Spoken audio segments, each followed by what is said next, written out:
बायोकेमिकल्सर व्यवहार करंतु शरीर को सुस्थ रखंतु। आज Puri Konark marine drive road रे थिबा होटेल तोशाली सियांस इंद्रप्रस्थ सभागृह रे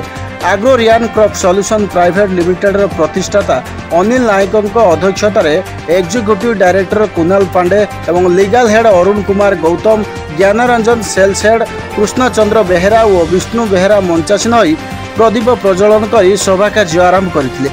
एही सभारे मुख्यतः केमिकल सार व्यवहार करी चाषी अत्याधिक खर्चांत होगा सहित लाभ मध्य कम पाउछंती। एथि सहित शरीर को रोग मध्य किणुछंती। किंतु चाषी यही बायोकेमिकल सार निज क्षेत्र में व्यवहार करें कम खर्च अधिक लाभवान होगा सहित शरीर निश्चित सुस्थ रहिबो बोली निर्देशक अनिल नायक सहित मंचासीन अतिथि माने निजर दृढ़ोक्ति प्रकाश करथिले। परे परे उपस्थित थिबा चाषी और सार व्यवसायी मानकु पुरस्कृत करा जायथिला।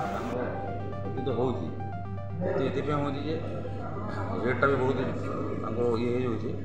धान वाला बोले क्लाइमेट केतबेले केमती कौन हो क्षति हो जिनसा बुझे पड़े कम खर्च बेसी टी आय हो। आप आगामी चाषी मानू सार व्यवहार करने कि सन्देश देवे दौर सार जिस तार गुणात्मक जिन चाषी मानक पूरा केमिकल बेस्ड से काम करे। केमिकल बेस्डा से चाष ये करे किंतु आम साइड इफेक्ट रहता है किंतु बायो जोड़ा माने से केमिकल पड़ी पड़ी आम माटी खराब हो जाए हूँ बायो फर्टिलाइजर आम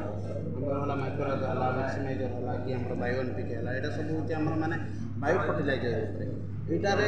जो भी प्रोडक्ट आसो देहप हानिकारक माटी जो आम केमिकल खाई जो माटी आम पूरा खराब हो माटी से सुस्थ अवस्था प्रोडक्ट भी भल जहाँ भी प्रोडक्ट चली जिते कंपनी चली सब केमिकल मार्केट में चली जोटा कि आम मनीष प्रति विपद विपद आज जब हार्ट कैंसर सब प्रोब्लेम हो